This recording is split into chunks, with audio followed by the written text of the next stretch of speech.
Hey everybody, this is Jared Teague with D&T Media, and we're out here at SUZ, or Saline County Regional Airport, and we've gotten to know some of the great personalities and pilots out here. Today, we're talking with Aaron Parsons, and this is the first episode of SUZ Pilot Profiles.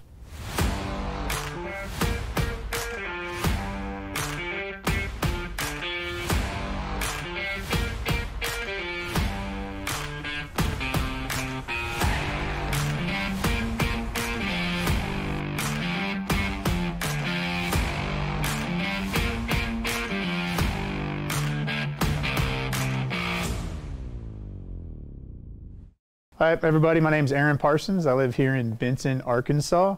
I'm the owner of this 2009 Flight Design CTLS. I'm going to give you a quick breakdown and rundown of it today. So to give you a little bit of history of me, I was born in California area, ended up in the Marine Corps, started active duty in the Marine Corps, reserve in the Marine Corps. Moved back to Arkansas in 2010. I started my pilot training in 2008, 2009 in Southern California, Los Angeles, Orange County area. Started flying there, did about 60 hours, never finished my private pilot. That was due to, actually I stopped when I moved back to Arkansas. So took a long hiatus from that, and in 2018 I started training again. What got me training and started again getting my private pilot certificate was I became a drone pilot, Part 107 drone pilot for my job in law enforcement. I got back into the drone training, started doing the testing and flying of the drone, and the aviation bug just bit me again. I wanted to get back into it, so luckily I was able to, and I was in a point in my life where I was able to. So got back into it, joined the Central Arkansas Flighting Club here at KSUZ, and now we're here with my airplane. What we have is my 2009 Flight Design CTLS. I bought this in Cottonwood, Arizona, or Phoenix, Arizona. It's just north of Phoenix, Cottonwood is. Did a lot of research on airplanes, went back and forth for a long time. I trained in the 172 high wing, so I really wanted a high wing. I know there's a lot of different people, they like high wing, they like low wing. I'm a high wing person, it's what I like. So I was sticking with the high wings with what I was looking at. For the bang for the money, for what I was looking at, this plane came in, and I did, like I said, a lot of research. This plane came in on top. I got a newer model. I got all upgraded avionics, digital everything, glass cockpit. Nothing's analog anymore, like I was looking at for the same price for a legacy model 172. The Flight Design CTLS, the reason I chose this plane, it fits my mission perfectly. I fly all by myself 99.9% of the time. I have occasional passengers, friends that want to go up. My wife does not fly with me. I wish she would. That's the one thing, if I could change, if my wife would fly with me, we could go on vacation, we could travel, I would make that happen, but unfortunately she does not like to fly. So my mission is just me flying by myself, so that's why I chose the two-seater. It fits my mission. I travel, I cruise at 120 knots. My fuel burn, I've had it as low as 3.7 gallons per hour. Typical fuel burn is 4.5 to 5 gallons per hour on a cruise at 120 knots. I can burn regular 93 no ethanol octane, 93 octane no ethanol fuel, or 100 low lead. The plane actually prefers the 93 no ethanol, so that's usually what I stick with. It's cheaper, and my maintenance is a little bit easier going with that. So anyway, purchased this in March of last year, 2019, flew it home, and I actually finished my private pilot certificate with it here at the airfield. Right now I'm on a mission in my plane. I want to land at every airfield in the state of Arkansas. There are 97 airfields that I found in the state, public airports. There's several private. 97 public airports in the state of Arkansas. I've landed at approximately 55 at this point. I will tell you that KSUZ here in Saline County is a hidden gem. Of those 55 something that I've been to in Arkansas alone, plus the ones in the other states I've landed at, this airport is a top-notch airport. I'll get into the engine on my Flight Design CTLS. It's equipped with a 100 horsepower Rotax engine. That's what gives me my 120 knot cruise. But the thing about this engine is they're made, and I talked to my A&P about it, these are the same engines that fly the Predator drones for the United States military. This same exact engine. And they're just hands down, they're bulletproof engines. They don't have a lot of issues at all. They're very economical with the fuel, like I mentioned before. And secondly with it, along with that fuel burn, I don't have to do any type of leaning when I'm in the air. I give my throttle, I take off. There's no lean of peak, rich of peak, any type of leaning. The airplane automatically compensates and does everything for you with the engine. All the electronics in the engine do that for you. So that makes flying a lot easier. It's just one less thing you have to focus on. Also, along with the 100 horsepower Rotax engine, the little bit thing different about this airplane is the brakes are hand brakes. Normal airplanes, the Legacy 172s, you're pushing those pedals, rudder pedals forward for your brakes. In the Flight Design CTLS, I have a hand lever that I pull back for the brakes. That took a little bit of getting used to, but now that I have that, I could not imagine flying with toe brakes again. It changes it. You automatically reach for that brake with your hand. I find it a lot easier flying that way. You're not pushing on the rudders or pushing a brake when you're not supposed to when you're taxiing, because your handbrake is right there. The Flight Design's also equipped with a BRS parachute system, whole airplane parachute system, similar to what the Cirruses are equipped with. What it is it's a rocket system and a parachute that's in the back of my airplane. If for some reason I lost control of the airplane, got into some type of spin situation I was able to recover from, I'm going to pull the power back, shut the engine off, and there's a handle inside the airplane. I grab the handle, I push it all the way forward towards my GPS system.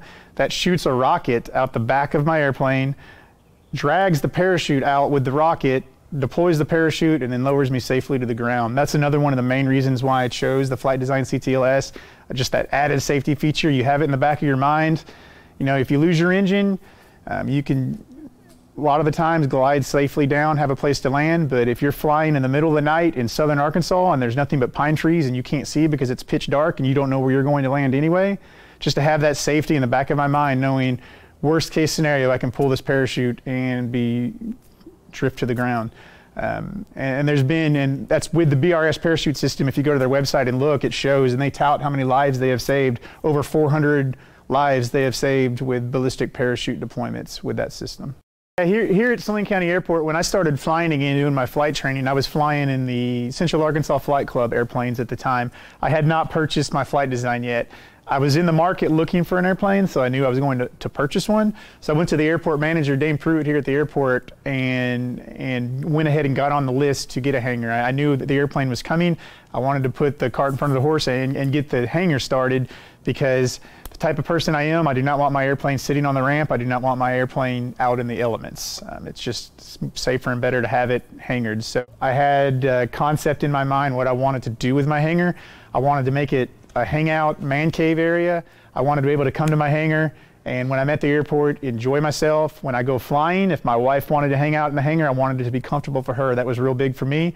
Unfortunately, she does not like to fly with me, so I wanted her to have the comforts of home at the hangar with everything she had at home: refrigerator, food, TV, microwave, everything she could possibly have to have the comforts of home, where she could have a nice place to hang out in the hangar while I was out flying. And vice versa for my flight planning. I wanted to be able to come to my hangar and do my flight planning in comfort. It just sets you up for the flight.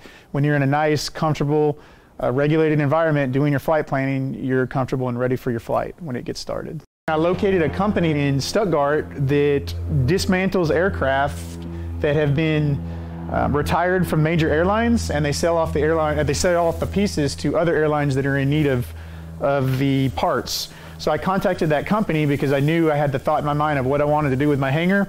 And I'm a big Southwest, I fly Southwest everywhere I go. So contacted them, I found one of the old 737s that they were parting out there on the airfield, and I purchased everything I thought would be really cool and comfortable for my hangar from there. So I purchased 2 rows of seats from the Southwest 737. I had them actually cut a side of the fuselage off over the emergency exit and over the wing, and I brought that into my hangar, came up with some lighting ideas just to make it to put it in my hangar, just as a conversation piece for my hangar. I also purchased a 767 captain's chair from a Hawaiian Airlines 767 that I use in front of my Pac-Man machine. That's my chair that I sit in when I play Pac-Man, flying Hawaiian Airlines captain's chair. At my entrance is where I set up my workstation and my desk in order to do my flight planning for my flights. I also made sure I brought in all my manuals, all my maintenance history to my airplane. I keep it right here, readily accessible in the hangar for me, so I have it.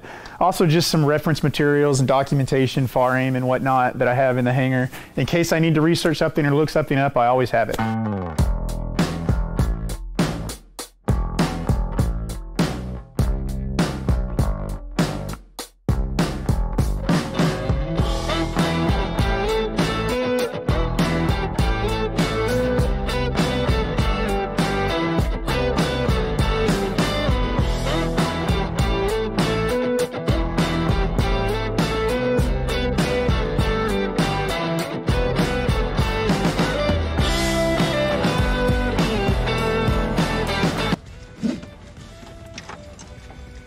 basically, let me do it simple. Nope. What you got?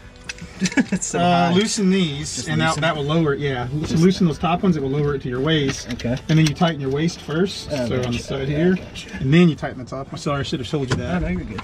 Because in a car, you don't have 4 I was points. like, yeah, this isn't, this isn't right. You're not going to touch the rudder pedal, so just relax. Everything you need to do. So. Okay. What's this button do? That's going to be your push to talk. So if you want to talk on the radio, push that button down. That's my autopilot engage, disengage. That's push to talk. So if you want to talk on the radio, right now we're on, that's our primary channel. We're on 12280, which is the CTAF for Saline County. And that's our main channel. If I wanted to flip channels, 132.12 is our weather. I just press that button. That makes it our primary. Beautiful thing about this Garmin SL30 CommNav radio is I'm on 12280. That's my primary channel. I could monitor 132.12 and hear it. But if someone talks on 1280, it's going to stop that because that's my primary channel, and I'll hear that instead of that. So I could monitor one channel and have another primary. All right, we're going to taxi over to run up. Brake's good. That was me checking the brake. The brakes are working fine. I'm at 120, so I can do my run up now.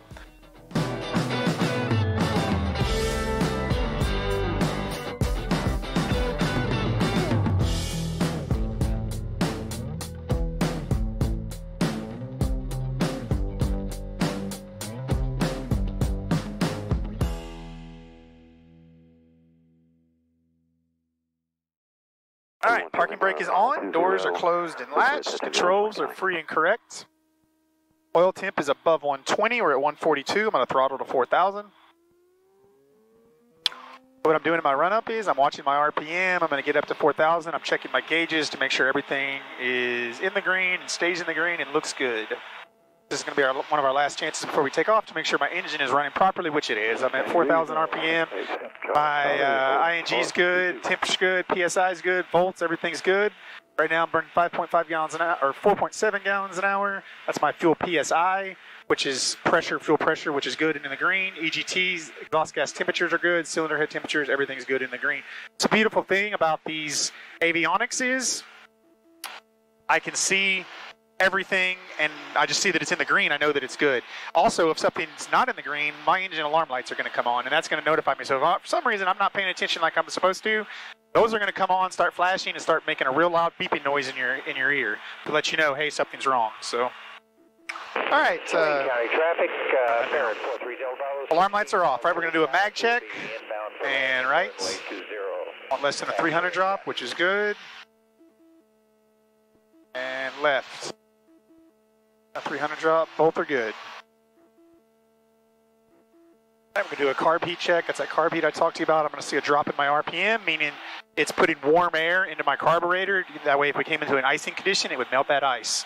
So we know warm air is in there. When you put that warm air in, you get an automatic drop in your RPM. Take that carb heat out, you're going to watch, you're going to see that RPM is going to go back up. So, and there it goes. All right, so carb heat's working, and we're going to throttle to idle. I try to keep idle all the way down. My trims are set, so this is stabilator trim. It's right in the middle. Aileron trim and rotor trim, everything's in the middle. The BRS parachute safety pin is out. All right. We're going to go ahead and taxi to takeoff, and then I'll do one more last briefing with you there, and then we'll do our takeoff.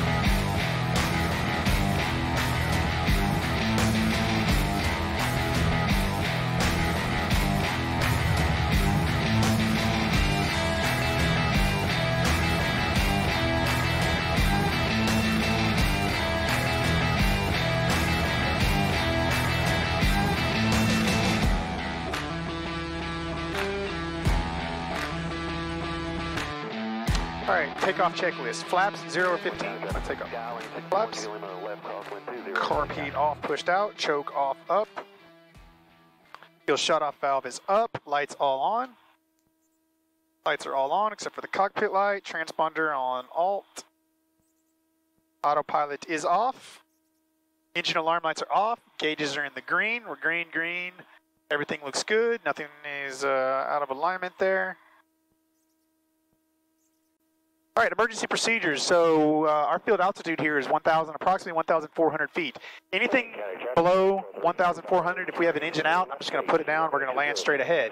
If I am above 1,400 and have an engine out, I'm going to turn and try to make it back to the airport. But if I'm below 1,000 feet and I try to make that turn, losing altitude, it's better just to land straight ahead or within 30 degrees of you. The beautiful thing about taking off from runway 20, that's why I love this runway. If we had an engine out and we're below 1,400 feet, there's a huge green open field right over there to your left. You just turn and land. That's always been my plan. I'm going to turn and land right in that big open green field over there. Always good to have a plan. Yep, you'll see it when we take off. All right, final's clear. Last thing I'm going to do is line up. I am confirmed I'm on runway 20. I'm going to make sure my compass lines up with runway 20 here. Saline County traffic, Skyline 621. Which it does. We're good to go there. All right, flaps 15, power. Here we go. I'm going to go full power, a little bit of right rudder. Gauges are in the green. We have full power. Everything looks good. I'm watching my airspeed. Airspeed's alive. Pressure low. That fuel pressure low sensor is fine. That's normal on takeoff. Okay. I should have warned you about that beforehand. Right. So we are off. And I'll explain that to you here in a moment. Let me do some flying here, and then we'll explain that to you. All right. Saline County traffic, flight design 234 Zulu, 1,000 climbing to 3,500, departing to the south. Last call, Saline County. There's that green field I told you about. All right. Only thing you have to worry about, you see the telephone poles that go through right through the middle of it. So my goal is try to land on the other side of those so I don't hit those. So. Okay. But that's always my backup plan for an engine out. We're looking good. Everything's fine right now. I noticed it took literally no time to get off the ground. This thing picks up, especially if I'm by myself. I'm like 800 feet. I'm in the air. It's crazy. Lead altitude restrictions, get on course. Pretty crazy how quick you're up. Good afternoon, Little Rock approach, flight design 234 Zulu, VFR request. Flight design 234 Zulu, Little Rock approach, say request. Just departed to the Saline County to the south, in and out for a maintenance test flight to the Pine Bluff Airport area. We'd like to call it flight following. Currently 2,100, climbing to 3,500. Aircraft type, Foxtrot Delta Charlie Tango. All right.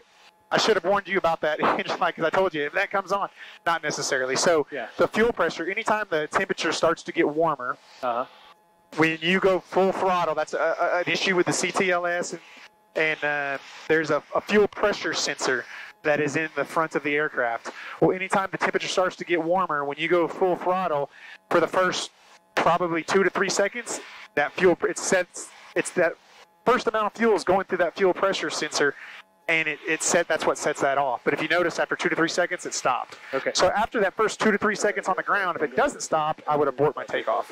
But obviously it stopped, so we're good. It's that first little bit of fuel, it's just warm fuel going through there, and it just reads the pressure incorrectly because it's warm fuel being pushed through the pressure sensor. Gotcha. So that's why it did that. I should have pre-warned you on that. Had that lasted longer than the 3 seconds and it stayed on, we would have powered idle, aborted that takeoff, and stayed on the ground. Okay. So, okay. Yeah. Since you didn't react to it immediately, I got the sense that it was normal. It was okay. The CTLS is a unique aircraft. It's all carbon fiber. Most airplanes are manufactured, they're made out of aluminum or metal. This airplane is all carbon fiber. That's why you get your lightweight. So the FDCT, that's what the aircraft is. It's a flight design. What's flight design? CT is carbon technology. That's what the CT stands for, because we're all, it's made of carbon fiber that keeps the aircraft lighter. And another unique thing is on our flaps, you can see we're at -6 right now. When I go into cruise, I kick my flaps up to -6. I don't know of another aircraft, general aviation aircraft, where flaps go in the negative. We're actually in the -6 flaps. That kicks it up. That gives us a more stabilized cruise and a faster cruise speed with that -6 in the flaps. So I have a range of -6 all the way down to 35 on the flaps. When I land, I'm generally going to land anywhere between 15 to 30. I generally don't land with 35 degrees of flaps. That gives us a lot of drag in this aircraft, and I've never needed that much drag in a land to land with 35. Generally, I land between 15 and 30. Heavy crosswinds, I'll even land with 0. Last week, I was flying into Conway Airport. I had a 10-knot direct crosswind. I was landing with 0 degrees flaps because of that 10-knot direct crosswind. You're looking off your right wing there towards the city of Stuttgart. My family is out from that Stuttgart. way. Is that where they're from? Well, the airport there is actually a really nice airport. I don't know the history of it, but it's a really nice airport as far as the lengths of the runway. Really long runways. Really? Huh? I've never been. Never flown down there? No. Come down sometime. We'll fly over there. I like flying. So. Ready, copy. Little Rock approach, flight design 234 Zulu. Making our turn, going to head back to Saline County. Flight design 234 Zulu, roger. A big change for me. I'd always flown a Cessna 172. That's what I pilot trained in. So I did not know if I would like the stick. First time I flew it, I don't ever want to fly anything but the stick now. Really? I love flying the stick. It's really cool and really a lot of fun. Flying a yoke would be weird to me now. You can see it looks like there's an airplane flying right at us. He's not. He's at 35,000 feet above us. Oh, okay. There he is right there. If you look right above us, see him? There he is. And that is a United Airlines 1128. Okay. So that's a United Airlines. Oh, little sunroof. Yeah. So, and that's, I have 360 views in this airplane. I've got the windows behind me, in front of me, to my side. I've got a lot of viewing in this window. So, but now we're burning 4.4 gallons per hour, 34 gallons, 17 gallons in each tank. That shows our fuel computer. That shows how many gallons we have left. That shows gallons we've used in flight. So the total amount we've been flying right now, we've used 3 gallons of fuel. If you look up here, you see these little gauges here, and it looks kind of yellow. That's the actual fuel you see. That's a backup. So say we lost everything. We lost our digital instruments. Our backup went down. It's also a way just to double check this. I can look up there, and I can see how many gallons of fuel we have left. We're going to go ahead and make our call when we're about 10 miles out. And I'm going to let Little Rock Approach know I have the field in sight, which I can see the field right off to our about 11 o'clock at Saline County Airport. I've been there so many times, I know right where it's at. Okay. 86, 5 miles, final, 5, Hot Springs traffic. I still can't see it. It's about 11 o'clock. Oh, okay. You'll see it as we get closer. Oh, I do. I see it. All right. I've been there. This local area I know so well just from flying in it so much, so. Saline County traffic, flight design 234 Zulus, 10 miles southeast, inbound, left 45, runway 20, Saline County. The airport is straight off our nose. If you see the big green field, that's the field, my emergency field I talked about landing in. The airport's right to the right of it, in front of it, if you see it. Okay, yeah. That's Saline County. We're going to come in at a left 45, enter the pattern, and do our pattern that way. Okay. Saline County traffic, flight design 234 Zulu, 5 miles to the east, southeast, inbound for a midfield, left 45, 20, looking for traffic in pattern, Saline County. We're watching for you, sir. 6213 Lima, Saline County. That double tap, he just said he'd be watching for us. That double tap on the mic, that just means you copied, you hear what he said. Understood. That's basically it, understood. It means you heard him and understood. It's like a carb heat out. Power's good, flaps good, Saline County traffic. altitude looks good. Lima, clear all runways, Saline County. Saline County traffic 234 Zulu is turning left base 20, Saline County. So if we have to do a go-around, you'll see me just reaching up, turning carb heat out, adding full power. We're going to leave 15 degrees of flaps in. We'll just take off and do the pattern one more time if we have to. If I'm not happy coming down, or I feel like I'm floating, or it might be a hard landing or something, I always go around. Safety first, go around, try it again. Okay. Saline County traffic 234 Zulu is turning final 20, Saline County. Power out. We're right where we want to be. Vassies look good. We've got 2 white and 2 red.